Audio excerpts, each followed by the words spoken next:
All right, I'm going to offer you two solutions to one of the greatest problems in modern American life if you're a parent with young kids. And that problem is getting your kids to talk about what the heck is going on in school. If you're a parent of young kids, you know exactly what I'm talking about.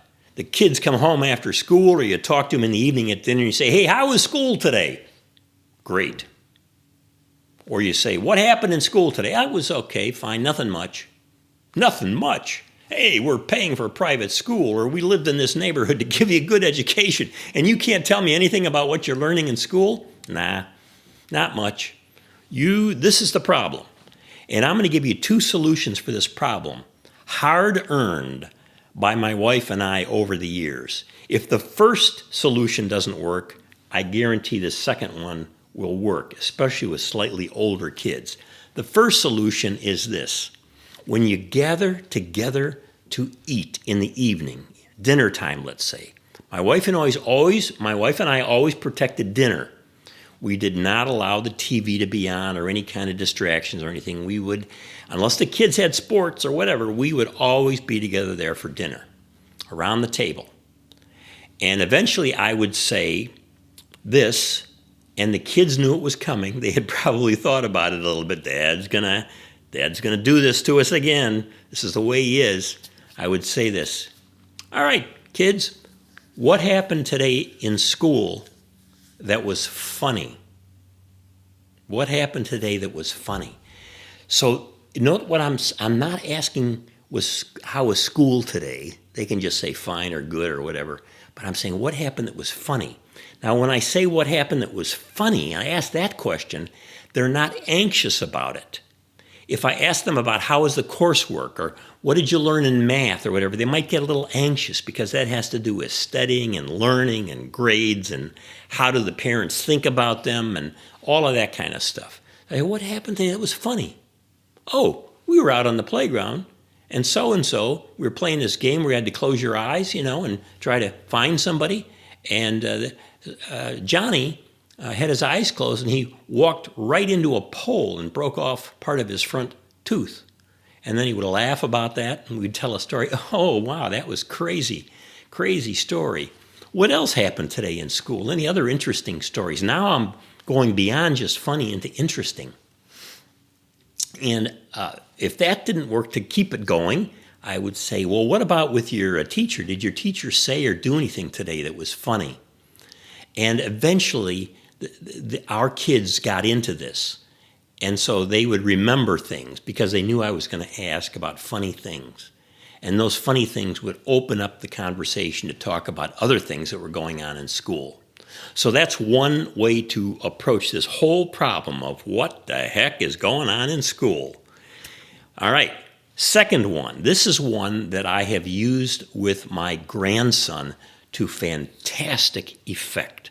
Man, I love it, and he loves it when I do it. So about 3 days a week, I pick him up after school. He's in 6th grade. He's 11 years old. And I pick him up. He hops in the car. You can do this as a parent. You can do it at home, at dinner, or whatever. He hops in the car, and we start taking off. And I say, "Okay, here's my question for you, Elliot." And he knows it's coming. He'll give me a number already. Why is he giving me a number? Because this is my question. "How was school today on a 1 to 10 point scale?" 1 to 10 point scale. And then when we first were doing this, I would say 1 is it was a disaster. 10, it was spectacular. And then he might say, "Oh, today, yeah, it was about a 7, Grampy." "A 7?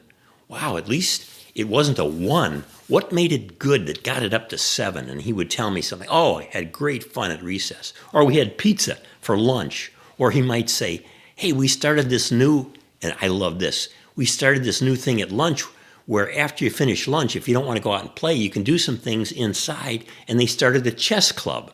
He said, "Grampy, I'm loving this chess club." That brought it up to a 7 today. Oh, wow, fantastic. Or I asked him yesterday, I said, "How was it on a 1 to 10 point scale?" He said, 10. I said, 10? Wow. He said, "I love school today." I said, "Well, what did you love about it?" He said, "Art." I said, "Okay. what did you do in art? And I'm thinking he must have been painting something or making something with clay or whatever. He said, we made 3D landscapes out of cardboard. And I'm thinking, this is remarkable. I never got to do that, make a 3D landscape out of cardboard. I said, okay, what was your landscape?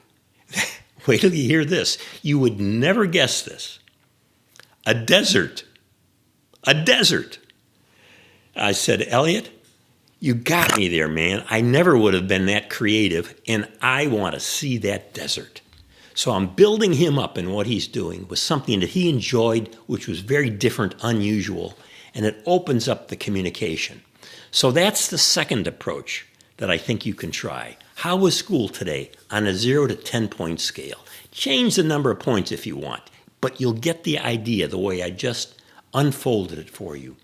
These can work really well and get by the age-old problem that we don't know what the heck is going on in school with our own kids, unless you have a teacher that really, really keeps you informed about your own child, your own student.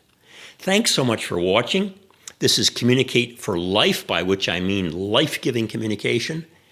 I am Quentin Schultz, communication professor emeritus, author of many books, and do a lot of speaking. I'll speak to your group if you'd like, just let me know. And I'll even tell some stories about kids and how to get them to talk about school if you would like. Please sign up, subscribe to my YouTube channel, post some comments down below, ring that bell up above, and tell me how I'm doing. I like feedback about my communication because it helps me be a better communicator. And finally, let me just say, in tune with Communicate for Life, peace to you.